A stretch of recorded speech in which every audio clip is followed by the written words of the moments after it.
नमस्कार, बहुत स्वागत है आप सभी का। आप देख रहे हैं आपकी बात मध्य प्रदेश और मैं हूं अभिलाष मिश्रा। आज हम बात करेंगे मध्य प्रदेश के उन मदरसों की जिनमें हिंदू बच्चों को पढ़ने को लेकर बवाल हुआ है, क्योंकि यह कहा जा रहा है कि बच्चों की माता पिता की जानकारी और उनकी मंजूरी के बिना यहां पर धर्मांतरण की तैयारी चल रही है। यह आरोप इसलिए लग रहा है क्योंकि उन्हें कुरान पढ़ाई जा रही है। अब मदरसा संचालकों का यह कहना है कि भाई मदरसे में कुरान नहीं पढ़ाएंगे तो कहां पढ़ाएंगे, और यह आरोप कि धर्मांतरण की तैयारी चल रही है यह भी बड़ा गंभीर है। इसके पीछे तथ्य क्या है, आधार क्या है? लेकिन उससे भी बड़ी बात यह है कि जिन बच्चों को मदरसे में पढ़ने पर, हिंदू बच्चों को मजबूर होना पड़ रहा है, उनके पास शिक्षा का वहां पर कोई साधन नहीं है। कथित तौर पर यह कहा जा रहा है इस वजह से वो मदरसे में गए हैं। कांग्रेस कह रही है कि अगर ऐसा है तो यह अव्यवस्था तो स्कूल शिक्षा विभाग की है, उन्हें देखना चाहिए। आपको बता दें, यह मध्य प्रदेश में पहला मामला नहीं है। 1 साल पहले बाल अधिकार संरक्षण आयोग ने इस पूरे मामले को उठाया था। इस पूरे मामले में सरकार को जगाया था। स्कूल शिक्षा मंत्री ने तब भी बड़ा ऐलान किया था कि हम ये कर देंगे, वो कर देंगे। राव उदय प्रताप सिंह के तब के बयान भी बड़े सुनने में बड़े अच्छे लग रहे थे कि शायद अब वो कार्रवाई करेंगे। अब 1 साल बाद वही प्रियंक कानूनगो उस वक्त बाल संरक्षण आयोग के अध्यक्ष होते थे और अब वो मानव अधिकार आयोग के सदस्य हैं।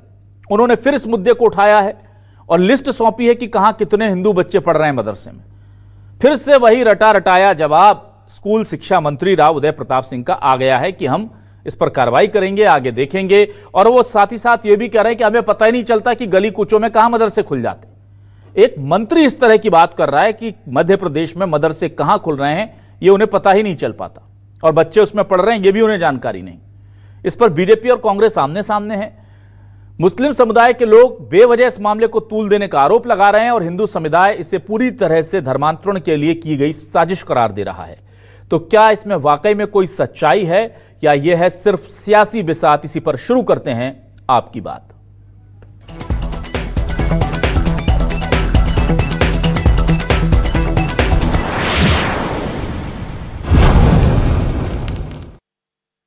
आपको बयान सुनाते हैं प्रियंक कानूनगो का। प्रियंक कानूनगो इस वक्त सदस्य हैं राष्ट्रीय मानव अधिकार आयोग के, और उन्होंने बाकायदा चिट्ठी लिख करके ये पूरा खुलासा किया है। दिल्ली से बैठकर वो ये तमाम चीजें देख रहे हैं।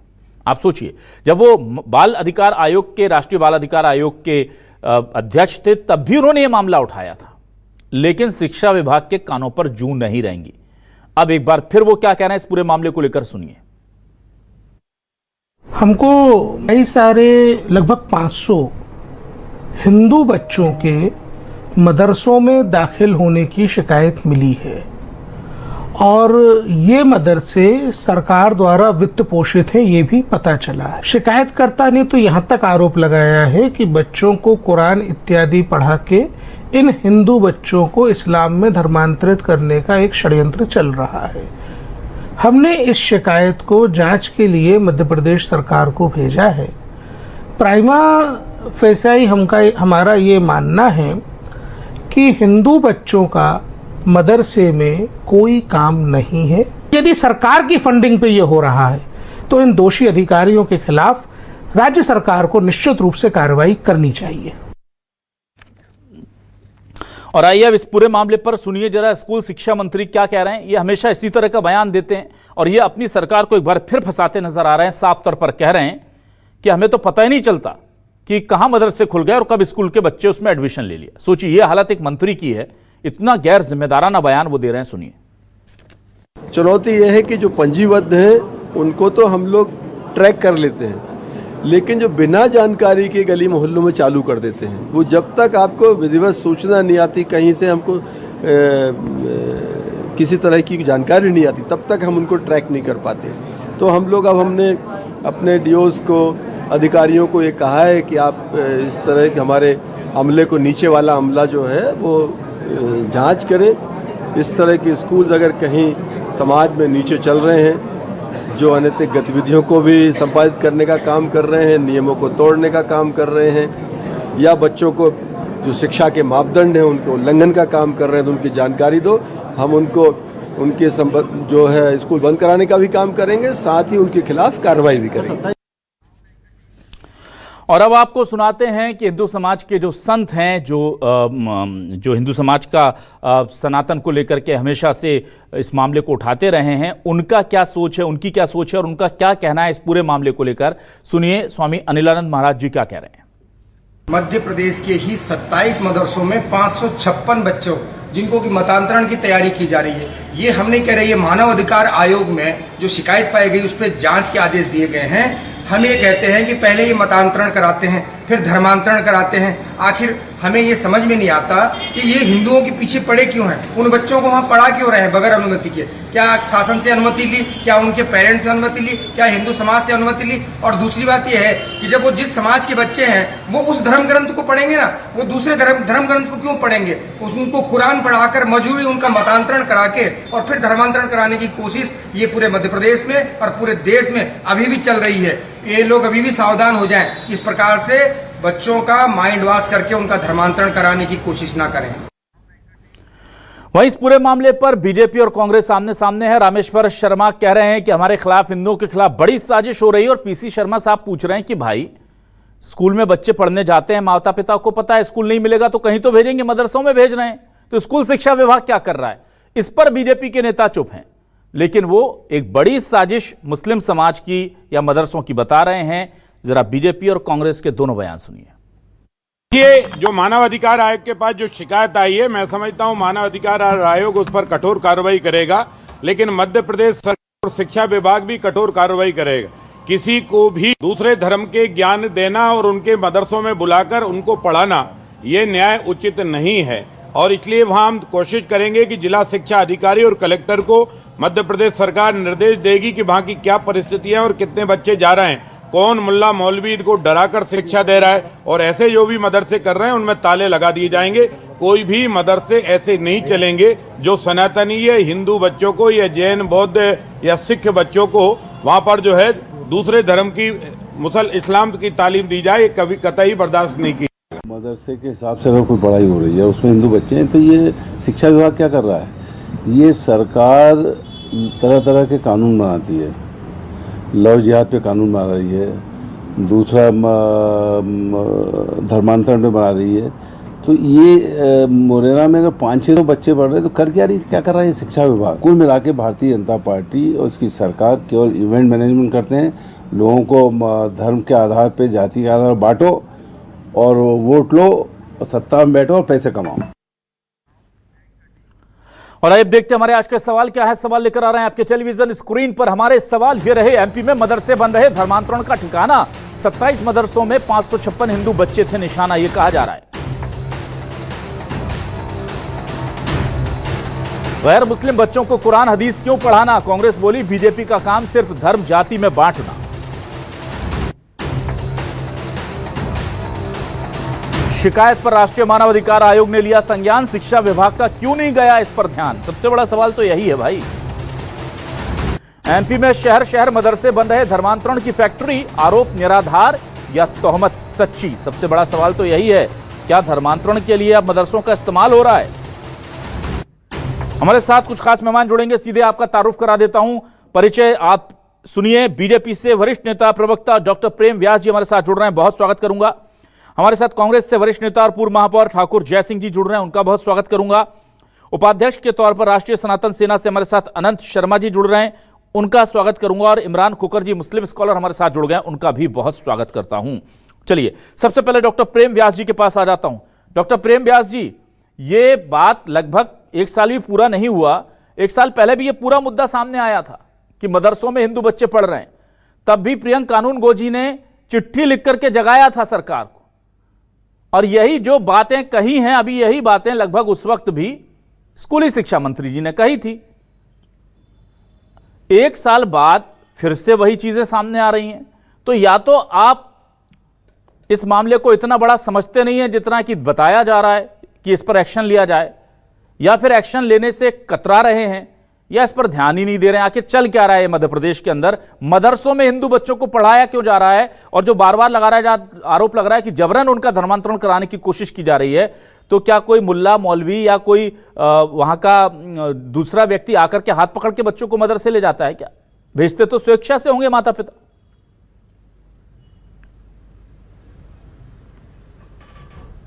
देखिए अभिलाष जी, 2024 में सरकार द्वारा एक आदेश पारित किया गया था जिसमें अगर कोई बच्चा किसी और धर्म की शिक्षा ग्रहण करना चाहता है तो निश्चित रूप से उसके माता पिता से उसको परमिशन लेनी होगी। उसको क्या पढ़ाया जा रहा है इसकी जानकारी उसके भावोदय माता पिता को होना चाहिए। उसके पश्चात अगर वो जाता है तो ठीक है, लेकिन अगर किसी तरह का छल, किसी तरह का भय या किसी तरह के प्रलोभन या जानकारी के अभाव में ऐसे बच्चे पाए गए थे तो लगभग 56 ऐसे मदरसे थे जिन पर कार्रवाई करके प्रदेश सरकार ने उनको बंद करा था, क्योंकि वे राज्य पोषित थे। लेकिन उनमें जो तय पैमानों के अनुसार ना तो शिक्षा अध्ययन हो रही थी और गलत जानकारी बच्चों के नाम से प्रदत्त की गई थी जिसमें अनुदान लेने का कार्य किया जा रहा था। और मुझे लगता है कि 2022 में राष्ट्रीय एजेंसियों ने एक अफ्रीकी मौलवी को पकड़ा था जो जम्मू एंड कश्मीर में फंडिंग का काम कर रहा था और अफ्रीका से फंडिंग आकर वहां लग रही थी। तो मुझे लगता है सशक्तता के साथ में मध्य प्रदेश में तब भी निगरानी की गई थी और विरोध तो उन लोगों का होना चाहिए ना। जब 2022-23 के बाद में मदरसों के निरीक्षण के लिए एक प्रणाली लागू की गई तो मौलाना रशीद साहब ने क्या कहा था कि हम जूते चप्पलों से स्वागत करेंगे। अगर निरीक्षण होता है और जो पूर्व में 56 बंद किए गए थे, या तो उनके खिलाफ कोई भी पक्ष कोर्ट में गया हो तो मुझे प्रदर्शित कर दीजिए, क्योंकि विधि अनुसार कार्रवाई की गई थी। और मध्य प्रदेश में सरकार यह प्रदत्त कर रही है कि राइट टू एजुकेशन का हनन ना हो। धार्मिक शिक्षा अगर कोई व्यक्ति चाहता है तो उसके लिए नियम है, लेकिन नियमों के खिलाफ छल भय से, किसी प्रलोभन से या जानकारी के अभाव में किसी भी बच्चे को ऐसी शिक्षा दी जा रही है तो मुझे लगता है कि उसके जो है अधिकारों का हनन है। हम सबका साथ सबका विकास में विश्वास रखते हैं, लेकिन सबके साथ में विकास होना यह तभी संभव हो पाएगा जब उसके अधिकार 28 और 29 आर्टिकल में जो लिखे वो प्रदत्त हो पाएंगे। डॉक्टर प्रेम व्यास जी, मैं ये पूछ रहा हूं कि पहली बात तो राज्य सरकार के पास इतनी मशीनरी होनी चाहिए कि वो जिन मदरसों को फंडिंग कर रही है उसके बारे में जानकारी ले, उसको देखरेख करे कि क्या हो रहा है वहां। चलिए नहीं हुई, चूक हो गई, मान लिया राज्य सरकार से, प्रियंका कानूनगो जी ने जगा दिया, आप लोगों ने एक्शन ले लिया, पर उन्होंने जो लिस्ट सौंपी सिर्फ उस पर एक्शन ले लिया, बाकियों को छोड़ दिया। अब फिर से वो चिट्ठी लिख रहे हैं। तो सर एक कोई मैकेनिज्म तो हमें तैयार करना पड़ेगा ना प्रेम व्यास जी, कि हर बार हम बैठे रहेंगे कि प्रियंका जी वहां से दिल्ली से चिट्ठी लिख के भेजें और वो ये भी बताएं कि इस स्कूल के इस गांव के इस मदरसे में इतने इस नाम के बच्चे पढ़ रहे हैं। तो ये फिर हमारे इंटेलिजेंस की बात कर लीजिए, हमारे सरकारी सिस्टम के फंडिंग को बांटने का तरीके की बात कर लीजिए, या हमारी स्कूली शिक्षा की बदहाली की बात कर लीजिए, उस पर सवाल नहीं खड़े होते हैं क्या? नहीं अभिलाष जी, जब पंजीबद्ध मदरसों को बंद किया गया था तो ऐसी जगहों पर भी मदरसे थे जो पंजीबद्ध नहीं थी, लेकिन गलियों में एक एक कमरे में खोल दिए गए थे, उसको भी बंद करने का कार्य सरकार ने कहा था। मैंने कहा ना, निरीक्षण करके लगभग 56 ऐसे मदरसे थे जिनको बंद किया गया था। ये 56 मदरसों की लिस्ट प्रियंका कानूनगो जी ने सौंपी थी। 8,500 अवैध हुए थे। जी बिल्कुल, पिछले 3 साल में मध्य प्रदेश में करीब 37-38% मदरसे बंद किए हैं राज्य सरकार ने, और इसे चैलेंज नहीं किया गया कोर्ट में। बिल्कुल मैं मानता हूं। मेरा सवाल यही है सर कि दिल्ली से क्यों आती है यह जानकारी, मध्य प्रदेश में मैकेनिज्म क्यों नहीं है? फंडिंग आप दे रहे हैं, हिंदू बच्चे पढ़ रहे हैं, अब जब पैसा आप दे रहे हैं, हिंदू बच्चे पढ़ रहे हैं, तो वो क्या पढ़ रहे हैं ये देखने के लिए कौन आएगा? प्रियंका कानूनगो जी आएंगे या मीडिया आएगा? कौन आएगा? इसके लिए व्यवस्था होनी चाहिए ना सर। स्कूलों में आप देखरेख करते तो मदरसों की देखरेख क्यों नहीं हो रही? कौन रोक रहा है आपको? देख अभिलाष जी, दोनों विषय अलग है। अगर पंजीबद्ध मदरसा है तो उसका निरीक्षण सरकार द्वारा समय समय पर किया जाता है और उसमें टेट क्वालिफाइड टीचर्स हो या बच्चों को क्या शिक्षा दी जा रही इस विषय में जानकारी ली जाती है। लेकिन मैंने बताया कि कई सारे क्षेत्र ऐसे हैं जहां पर गोपनीय रूप से किसी मोटिव के तहत अगर एक एक कमरों में ऐसे मदरसे खोले गए हैं तो निश्चित रूप से संज्ञान में आने के बाद उस पर कार्रवाई की जाती है। दूसरा, एनसीपीसीआर भी कार्रवाई करता है, एनएचआरसी भी कार्रवाई करता है और उसके पहले स्टेट बॉडी ने भी कार्रवाई करी, और विदेशी फंडिंग का अगर मामला होगा तो राष्ट्रीय एजेंसियां उसमें कार्रवाई करेगी। तो दोनों एजेंसियां मिलकर कार्रवाई कर रही है और यह तय किया जा रहा है कि किसी भी स्तर पर किसी विद्यार्थी के साथ में गलत ना हो। डॉक्टर प्रेम व्यास जी, आपकी जानकारी को दुरुस्त करने के लिए मैं बता दूं कि सीधे तौर पर डॉक्टर प्रेम व्यास जी सीधे तौर पर इस बार भी जो आरोप लगाए हैं प्रियंका कानूनगो जी ने, उन्होंने कहा है कि हमारी जानकारी में है कि ये सरकार द्वारा पोषित मदरसे हैं। उन्होंने बाकायदा लिस्ट दी है, वो लिस्ट भी मैंने आपकी सुविधा के लिए चला दी है, पर जवाब जो मिल रहा है वो ठीक स्कूल शिक्षा मंत्री का 1 साल पहले का जवाब है, जब करीब 9,417 बच्चों की लिस्ट उन्होंने सौंपी थी और उस पर कार्रवाई हुई थी। चलिए मैं आऊंगा आपके पास, मैं दोबारा अब चल देता हूं जल्दी से इस पूरे मामले पर बातचीत करने के लिए जय सिंह ठाकुर साहब के पास। जय सिंह जी, आपसे ये जानना चाहूंगा, ये मदरसों को लेकर के बार बार थोड़े थोड़े दिनों में किश्तों में कार्रवाई हो रही है, ये जानकारियां नहीं मिल पा रही है सरकार को, इसलिए हो रही है, और भोपाल में नहीं मिल रही है, दिल्ली में मिल जा रही है, या ये हर साल चूंकि एक मामला बना रहता है, सुर्खियां बनी रहती हैं, इसलिए इसे धीरे धीरे धीरे धीरे दूर किया जा रहा है? पहला सवाल। और दूसरा सवाल ये कि मदरसे में बच्चे जा रहे हैं, ये तो माता पिता को उनके पता है, और मदरसों में क्या पढ़ाई की कराई जा रही है, ये क्या बच्चों को पढ़ाया जा रहा है पर छिपाया जा रहा है माता पिता से, या उनके संज्ञान में है ये सब?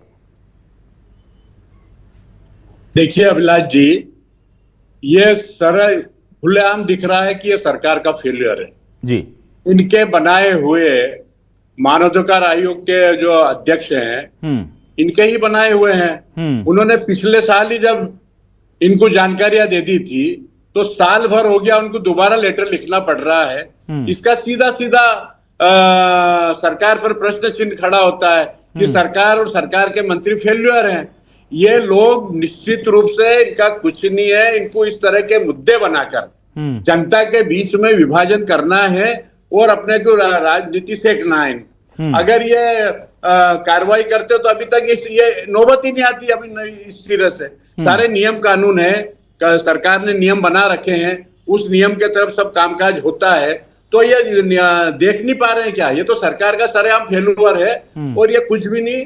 ये तो ऐसा जो है इनका, ये तो इनका बिल्कुल चाल चरित्र चेहरा है कि इस तरह से हम धर्म की बात करेंगे, राजनीति करेंगे, वोट लेंगे, और उसके बाद में फिर सिर्फ आज देख रहे हो चारों तरफ भ्रष्टाचार ही भ्रष्टाचार है। बस ये इनका काम है। सरकार में सिवाय भ्रष्टाचार के मुझे तो कुछ भी नहीं दिख रहा है।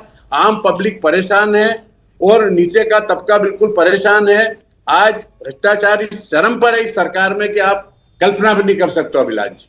ठीक है, चलिए अनंत शर्मा जी आपके पास आता हूं। अनंत जी, ये किसकी गलती है कि बच्चे जो है मदरसे में पढ़ने को मजबूर हैं? क्या आपको लगता है कि हिंदू बच्चे खुशी से जा रहे हैं मदरसे में पढ़ने के लिए, वहां पर एजुकेशन बहुत अच्छी है, या आपको लगता है वहां पर चूंकि स्कूल नहीं है, आसपास कुछ नहीं है, तो क्या करेंगे बच्चे? कहीं तो पढ़ाएंगे माँ बाप। या आपको लगता है कि उनके माता पिताओं की जो है उनका भी ब्रेन वॉश कर दिया गया है और वो बच्चों को भेज दे रहे हैं कि जाओ मदरसे में जाकर तालीम हासिल करो?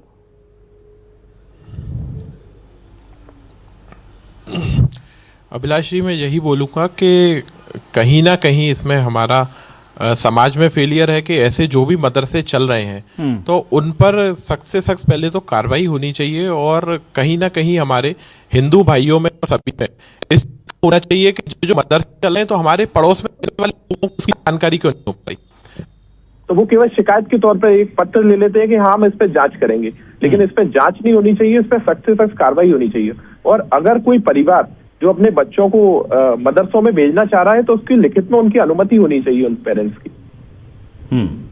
ठीक है, अब मैं रहता हूं इमरान खोकर जी आपके पास। इमरान जी, देखिए बड़ी अजीब सी बात यह है कि आप सोचते होंगे कि हम तो बड़ा सफा का काम कर रहे हैं साहब, बच्चों को पढ़ा रहे हैं, और तोहमतें ये लग रही कि आप धर्मांतरण कर रहे हैं। अब ये पढ़ाई की आड़ में धर्मांतरण हो रहा है, या आपसे सवाल ये भी पूछा जा सकता है कि भाई आप कुरान और हदीस क्यों पढ़ा रहे हैं? तो जाहिर सी बात है, मदरसों में दीनी शिक्षा दी जाती है तो कुरान हदीस ही पढ़ाएंगे। मदरसों में आप रामायण गीता नहीं पढ़ाते हैं, ये अलग बात है, लेकिन क्या आप या मदरसे ये जानकारी उनके माता पिता को देते हैं कि हम इन बच्चों को कुरान और हदीस पढ़ाते हैं, या आपको लगता है ये स्वतः ही पता है इसलिए हमने ऐसा कोई मैकेनिज्म तैयार नहीं किया है जिसकी वजह से इस तरह के आरोप आप पर लग रहे हैं?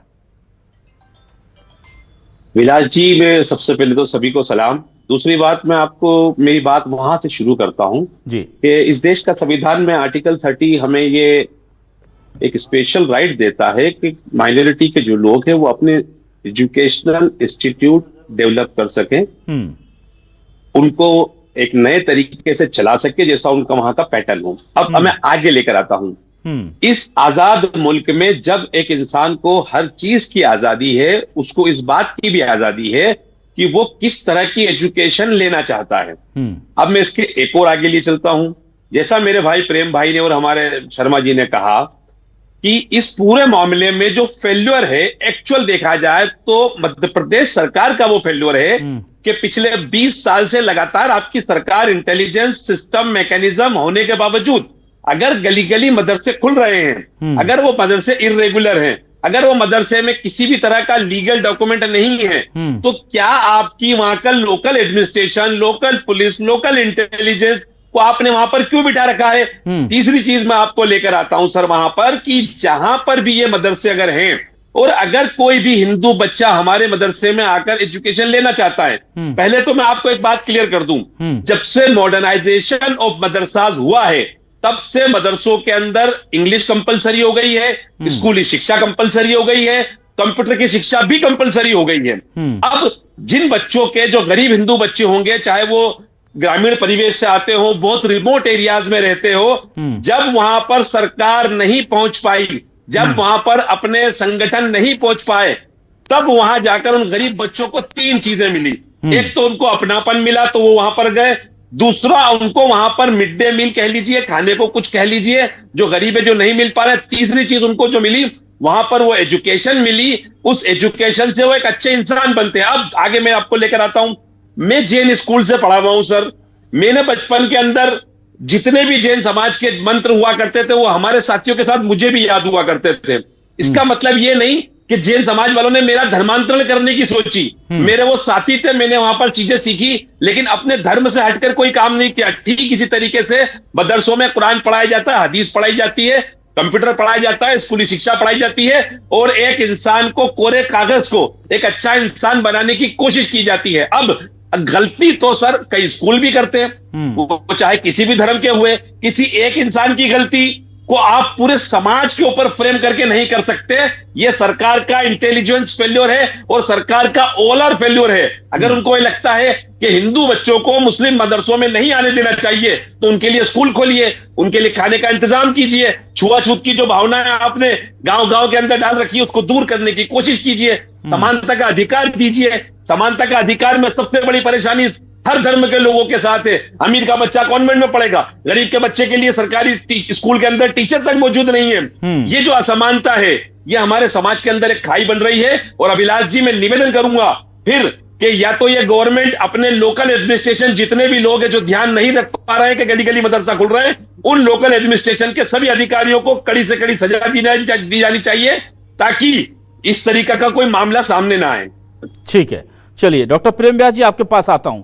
मुझे याद आता है कि जून पिछले साल की बात ही है ये, जब राष्ट्रीय बाल अधिकार संरक्षण आयोग ने जो पूरा मामला उठाया था, तब ये है पूरे के पूरे मामले को लेकर खुद सरकार ने बड़ा फैसला किया था और एक नियम भी बना दिया था। मोहन यादव जी ने कहा था ऐसा अगर होगा कि आप बिना जानकारी दिए हिंदू बच्चों को पढ़ा रहे होंगे तो हम आपकी फंडिंग भी रोकेंगे और मान्यता भी रद्द करेंगे। फंडिंग उस वक्त कुछ मदरसों की आपने रोकी भी थी। आज शिक्षा मंत्री फिर कह रहे हैं कि गली कूचे में मदरसे खुल जाते हैं, हमें पता नहीं है। सर कितनी बड़ी बात कह रहे हैं आप, लोगों को गली कूचों में मदरसे खुल रहे हैं पता नहीं है। 500 बच्चे सिर्फ ग्वालियर चंबल के मुरैना में पढ़ रहे हैं सर, 500 बच्चे। उनके माता पिता को पता है कि यहां पर मदरसा है, वो पढ़ रहे हैं सालों से वहां। सरकार को पता नहीं है, शिक्षा मंत्री को पता नहीं है, ना कोई सर्वे हो रहा है। प्रियंक कानूनगो जी ने उस वक्त मुख्य सचिव को तलब किया 18 जून 2024 को। उन्होंने समीक्षा बैठक 12 विभागों के समन्वय समिति के साथ एक बैठक की कोऑर्डिनेशन के लिए कि इसमें दिक्कत ना हो। उन्होंने 2 निर्देश दिए कि सारे मदरसों की सर्वे कराइए और मैपिंग कराइए। सर्वे में देखिए कि वहां जो क्वालिफाइड टीचर हैं वो है या नहीं, और मैपिंग कीजिए कि कहां कहां कौन कौन से सर्वे हैं। ये सारी बातें हुई, सरकार ने नियम बना दिया और 1 साल बाद ढाक के 3 पात, नतीजा वही, घूम फिर के हम वहीं आ गए। अब वही बातें फिर से आप कह रहे हैं। तो सर एक बात बताइए कि एक बार अगर गलती हो तो हम ये मान सकते हैं कि वो इंटेंशनली नहीं थी, वो लापरवाही थी, पर अगर इन मदरसों को फंडिंग भी हो रही है और उनकी जानकारी भी स्कूल शिक्षा विभाग के पास नहीं है या सरकार के पास नहीं है, तो इसके लिए हम मौलाना जी को कैसे दोषी ठहराएं सर? इसके लिए तो मंत्री जी से पूछना पड़ेगा, अधिकारियों से पूछना पड़ेगा, बाबुओं से पूछना पड़ेगा, फंड देने वाली एजेंसी से पूछना पड़ेगा कि आपने कैसे फंड रिलीज कर दिया। उनसे कोई सवाल ना करें क्या?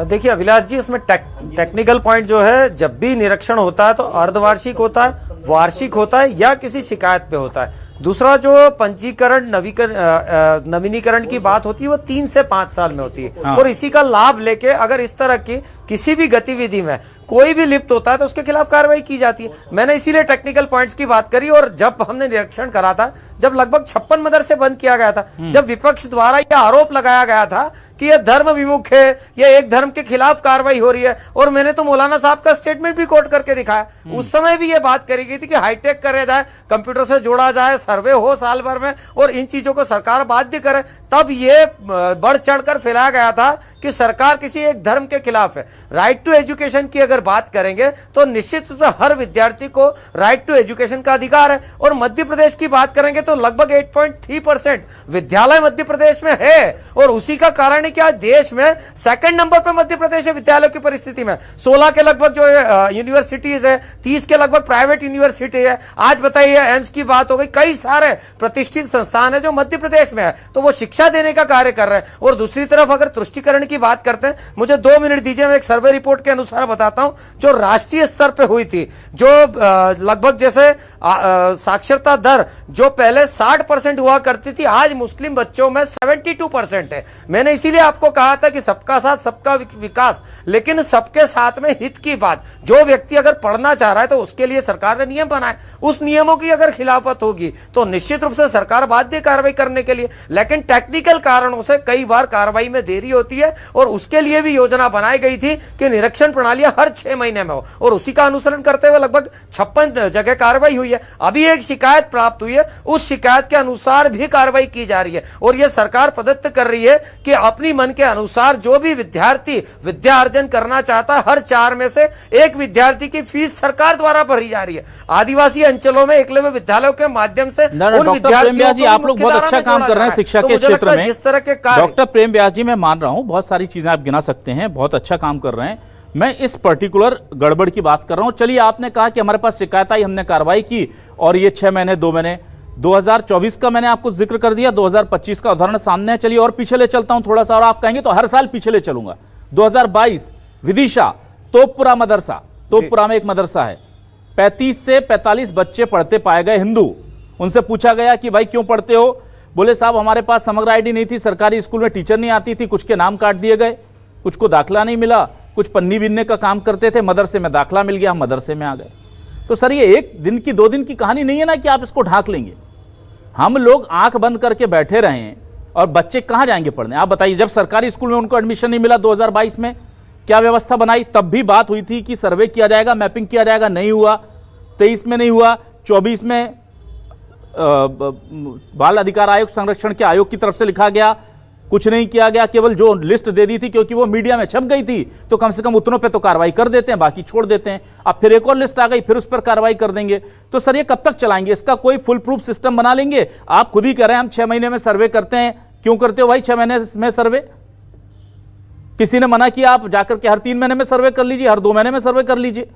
आपको पता होना चाहिए ना कि कोई नया शिक्षण संस्थान खुल गया है, और जब आप पैसे उसको हर महीने डाल रहे हो या हर साल में पैसा डाल रहे हो, तो मुझे ये बताइए कि पैसा आप 1 साल का एक साथ थोड़ी डाल देते होंगे, पैसा भी किस्तों में डलता होगा। सर्वे तो उनका हमेशा होना चाहिए। तो इसका मतलब है कि 6 महीने में स्कूल हो या मदरसे जो चाहे जी भर के करें, अंदर देखने वाला कोई नहीं है उनको। ये छूट आप दे देंगे बार बार चीजें सामने आने के बाद भी, तो फिर वहां गड़बड़ तो होगी ना सर। अभिलाष जी, 22-23 की आपने बात करी थी, लगभग 1677 ऐसे मदरसे चिन्हित कर कर उन पर निरीक्षण प्रणालियां लागू की गई थी और उस समय भी लगभग 30 या 32 ऐसे थे जो अमानक पाए गए थे, उन पर कार्रवाई भी हुई थी। हर साल सरकार ये प्रदत्त करती, इसीलिए मैंने कहा था कि निरीक्षण प्रणालियां जब लागू होती है तो 3 माह हो या 6 माह हो या साल भर हो, और लाइसेंस नवीनीकरण के लिए भी प्रोसेस है। 3 से 5 साल में अगर आपने नवीनीकरण के लिए मैं यही कह रहा हूं, तो लाइसेंस नवीनीकरण की प्रोसेस से तो इसका लेना देना नहीं है। निरीक्षण जो आपको पता है शिकायतें ज्यादा आ रही हैं, तो आप अपने मैकेनिज्म को फुल प्रूफ बनाएंगे ना, उसको हर महीने करेंगे ना, देखने के लिए कि यार हम 3 महीने करते हैं, उसके बाद दिल्ली से आता है, हमारी बदनामी होती है, स्कूल शिक्षा विभाग पर सवाल उठते हैं, मदरसों पर सवाल उठते हैं, और उससे भी बड़ी चीज जो हमारा सांप्रदायिक सद्भाव है वो बिगड़ता है। तो उसका मैकेनिज्म चेंज कीजिए ना सर। कौन से डॉक्टर ने बोल दिया है कि 3 महीने में ही करना, 2 महीने में कर लोगे तो स्वास्थ्य खराब हो जाएगा मध्य प्रदेश का? मुझे बताइए, सर्वे करवाइए 2 महीने में। मैं करूं हर हफ्ते भेज दीजिए अगर आपको ज्यादा शक है तो। निश्चित रूप से अभिलाष जी, अगर वैसी स्थितियां उत्पन्न हो रही है तो वो निर्णय भी लिए जाएंगे। सरकार द्वारा तो 2024 में सबसे पहले निर्णय लिया गया था कि मदरसे में पढ़ने वाले विद्यार्थियों को भी सर, आपके मंत्री जी कह रहे हैं मदरसे ट्रैक नहीं हो पा रहे हैं, वाले विद्यार्थियों का बकायदा रजिस्ट्रेशन हो। सर आप समझिए, ये दर्द मेरा नहीं है, ये दर्द राव उदय प्रताप जी का है। वो मंत्री जी बेचारे फ्रस्ट्रेशन में कह रहे हैं कि हम ट्रैक नहीं कर पा रहे हैं, उनके पास कोई व्यवस्था ही नहीं है। वो मंत्री जी परेशान है कि नहीं है हमारे पास कुछ, क्या करें। इसीलिए मैंने रजिस्ट्रेशन की बात अभिलाष जी इसीलिए मैंने करी। आपने कहा रजिस्ट्रेशन इसीलिए हुआ जाता है कि जो भी रजिस्टर्ड होते हैं और जो नवीनीकरण प्रक्रिया में अगर वे हिस्सा नहीं लेते हैं तो इसको बकायदा नोटिस देने के बाद 1 साल का समय दिया जाता है, और इस बीच अगर वहां पर किसी भी तरह की गतिविधियां होती है तो निरीक्षण प्रणाली लागू करके उसको बंद करने का कार्य किया जाता है। इसीलिए लगभग 56 से ज्यादा मदरसे उस समय निरीक्षण के पश्चात बंद हुए थे, और आने वाले समय में प्रदेश सरकार हर विद्यार्थी के विद्या अर्जन की व्यवस्थाओं के अनुरूप निर्णय लेते हुए मुझे लगता है कि जो पिछले 1 साल में निर्णय लिए गए, अगले वर्षों में इन निर्णयों को और कठोर किया जाएगा, ताकि कोई भी विद्यार्थी ना तो शिक्षा से वंचित हो, ना वो शिक्षा अर्जन करे जिसको वो अर्जित नहीं करना चाहता। ठाकुर जय सिंह जी, मदरसे बंद कर दिए जाएंगे, पर बंद अगर चलिए उनको बंद कर दिया या उनमें हिंदू बच्चों को रोक दिया, अब वो कहां जाएंगे सर? सरकारी स्कूल होते तो वो मदरसे जाते ही नहीं, उनको एडमिशन मिल जाता। तो कोई भी शौक से तो नहीं जा रहा हुआ हिंदू बच्चा मदरसे में। बिल्कुल आप सही कह रहे हैं। ये स्कूल हर साल प्रतिवर्ष जो है शासकीय स्कूल बंद हो रहे हैं, उसका कारण ये है ना तो टीचर है इनके पास, ना इंफ्रास्ट्रक्चर है इस तरह का कि बच्चे वहां पढ़ने जाए। तो इसी कारण जो है बच्चे कहीं ना कहीं तो एजुकेशन लेंगे। आपने देखा कि आपने अभी विदिशा की बात करी, विदिशा में जिस गांव की आपने बात करी वहां के बच्चों ने खुद ने बोला कि साहब हमारे यहाँ टीचर नहीं आती है, फलाना हमारे को सुविधा नहीं मिलती है। तो बच्चे कहीं ना कहीं तो पढ़ेंगे, और सरकार ने नया नियम बना दिया है कि भैया आप जो इनकी जो तामीली जो होती है इनकी जो पढ़ाई, उसके अलावा आप स्कूली पढ़ाई भी, स्कूल शिक्षा की भी पढ़ाई मदरसों में हो रही है, तो इसलिए बच्चे वहां पढ़ने जाते हैं। अच्छा ये बताइए कि जो जितने बच्चे पढ़े हैं ये कम से कम रिकॉर्ड तो रखे कि उनमें से कितना धर्मांतरण करा है, ये बता दें। ये क्या है कि कुल मिलाकर इनके ही जो है प्रियंक कानून को इनके द्वारा ही बनाए गए हैं। वो जब पूरी सिस्टम पर नजर रख रहे हैं तो इनकी सरकार क्या कर रही है, मेरा यही प्रश्न है। ठीक है। और इस तरह से फिर इस बात को हवा देना, ये इससे राजनीति का शुभगा है इनका, और यही इनका है जो कुल मिला के ले दे के इनके पास एक ही मुद्दा बचता है और उसी मुद्दे पर ही आ जाते हैं। ठीक है। अनंत जी, मेरा सीधा सवाल है, अनंत जी, लव जिहाद अगर कोई करता है तो हमें लगता है वो धोखा देकर के अपना नाम बदल करके हमारी बहन बेटियों से मिलने आता है, उसकी मंशा गलत हो सकती है। अगर कोई आतंकवाद करता है तो उसकी मंशा हम गलत मानते हैं, उसकी हम मजम्मत करते हैं।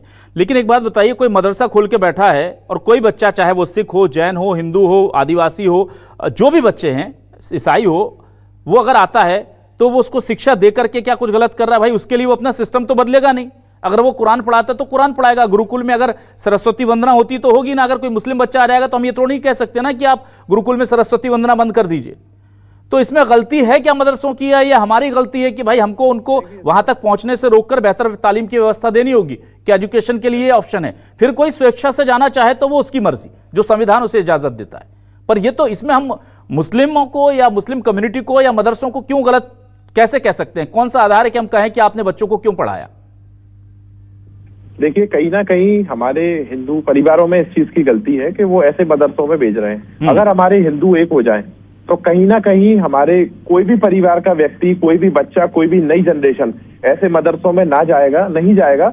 और मेरा भारत सरकार से एक ही निवेदन है कि हमारे जो भी सरकारी स्कूल चल रहे हैं, जो प्राइवेट स्कूल चल रहे हैं, उनमें हमारा एक लेसन, एक क्लास हमारे सनातन कल्चर के लिए होनी चाहिए, जिसमें गीता पढ़ाई जाए, रामायण पढ़ाई जाए, भागवत पढ़ाई जाए, जिससे हमारे बच्चों को हमारी हिस्ट्री का पता चले। ठीक, कहीं ना कहीं ये मदरसे जो चल रहे हैं और गैर कानूनी तरीके से जो चल रहे हैं, मौलाना साहब से भी मैं एक चीज बोलना चाहूंगा कि आप जो भी मदरसे चल रहे हैं उनको अगर कोई भी परमिशन के साथ अगर कोई पेरेंट्स अपने बच्चे को भेज रहा है तो वो लीगल है। अगर इनलीगल कोई मदरसे चल रहे हैं तो भारत सरकार के पास ये रिकॉर्ड भी नहीं है कि परमिशन से भेज रहे हैं कि नहीं भेज रहे हैं।